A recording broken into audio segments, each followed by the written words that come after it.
Kali Linux is on the Microsoft Store, and that isn't clickbait. Stick around, and in just a few minutes, you'll have Kali running on your own Windows 10 system on this episode of Cyber Weapons Lab.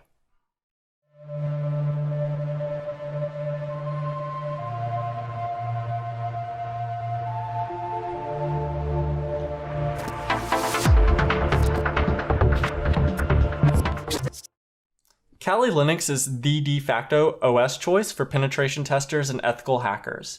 Its repository holds most major hacking tools, and its huge community provides valuable support to noobs and veterans alike. However, it can still be a daunting task for a noob to download and install Kali for the first time. And for veterans, you likely understand the struggle of using dual boot or finicky virtual machines, or God forbid, having to carry around a second dedicated Linux laptop. Which is why we're looking at using the Windows subsystem for Linux today. It provides a convenient way to download not only Kali Linux, but any other Linux distribution, and run those binaries directly on top of the Windows OS. This provides performance gains over a virtual machine without the inconvenience of a dual boot system. Now, those are a great combo, but it does have one downside. You can't have a wonderful Windows Wi-Fi hacking machine because it doesn't have raw socket support, which means you won't be able to use tools like Nmap, and you won't be able to put Wi-Fi adapters into monitor mode. Now, Microsoft is aware of this issue and they're working on it, and we'll put a link to the GitHub ticket below so you can go and tell them that you want them to make this a priority. But in the meantime, it's still worth taking the 5 minutes to download Kali because there's so many other uses for Kali. So let's get started. To begin, open the article in the description below. While this isn't absolutely necessary, trust me, it'll make your life a lot easier. When you get there, scroll down to step 1 and copy the Enable Windows Optional feature. What we're doing here is enabling the Linux subsystem. So Control-C, then Windows X, and click on Windows PowerShell Admin. Then you'll have a pop-up, just click yes.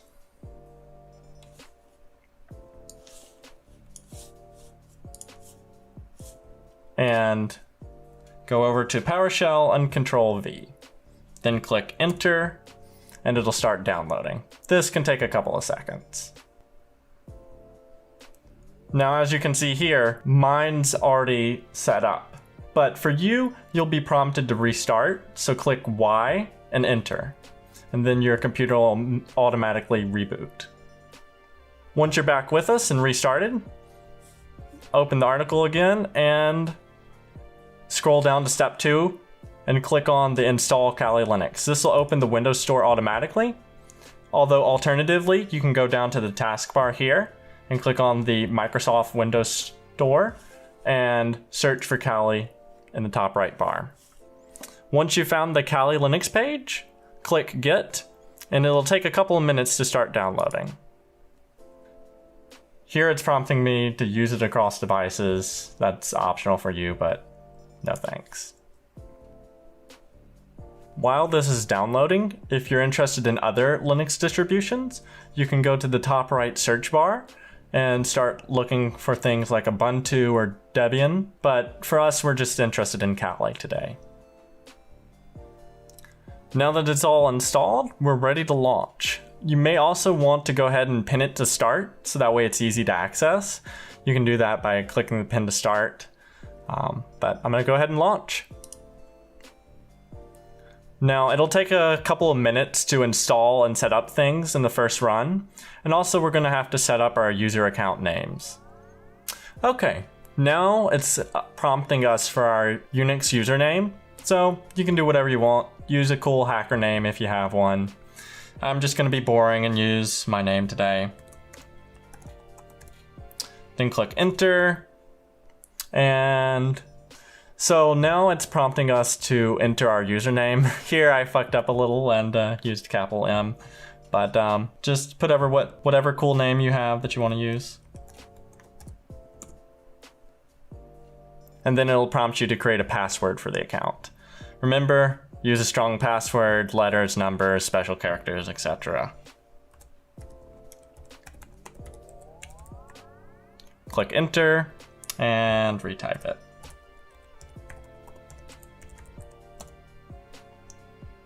And there you go. Now we have a prompt. Now, of course, what you should always do is you should always go and do sudo apt-get upgrade, update and upgrade.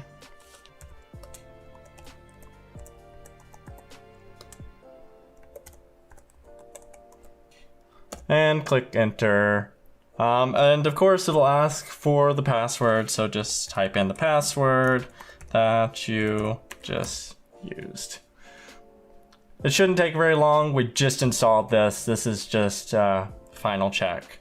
Then you want to do sudo apt-get dis upgrade. This will upgrade the Kali Linux distribution.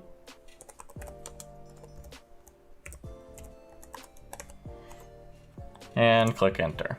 Again, doesn't take very long at all. Now, we can go ahead and start installing tools and stuff now, because this install doesn't come with all the standard Kali Linux tools pre-installed, just to keep it small and compact.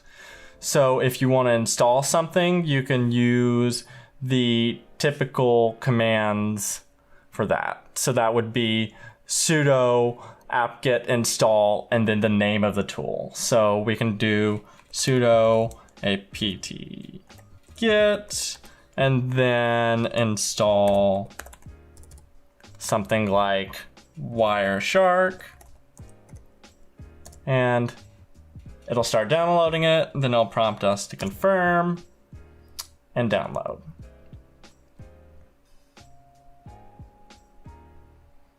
Now, something we can do while this is running is we can go and add the exception to the Windows firewall. This is necessary if you plan on using tools like Metasploit, because for obvious reasons, Windows Defender will not like Metasploit and will register it as a virus. So you just want to go over to the article and go to step 4 and click this file location and copy and paste it, and then open a file explorer. And up here in the address bar, paste it, and then replace your username with your username. So here I'm using mine, Michael, and click enter. Then you're gonna go down here and you're gonna look for Kali Linux. It'll be Kali Linux and then some random letters and numbers. It'll vary from person to person. But click on it and then copy this location by clicking on the address bar and Control-C. Now we're ready to open the Windows Defender Security Center. So go down to Cortana's little bar in the bottom left and start typing Defender, and you should see Windows Defender Security Center pop up here. Once you're there, you can go over to the little shield, click there, and then virus and threat protection settings, and then scroll down to exclusions and add or remove exclusions. Okay, so you can go up to add an exclusion and click plus, and then folder, and you should be able to paste the folder address in the bottom bar here and select folder. When you do this, Windows will ask you to confirm, click yes, and then it should add your exclusion here. With that done, you're all ready to go. Now you have an exclusion to your Windows Defender, so you should be able to use things like Metasploit. And as you can see in Kali Linux, our Wireshark is all downloaded and installed. And it's that easy to get Kali Linux up and running on your Windows system. All right, now that you've got your Kali Linux subsystem installed, try downloading some of your favorite tools. Start with Metasploit, Wireshark, or Empire. I hope you've enjoyed this week's video. Thanks for watching. Don't forget to like, comment, and subscribe, and we'll see you next time on Cyber Weapons Lab.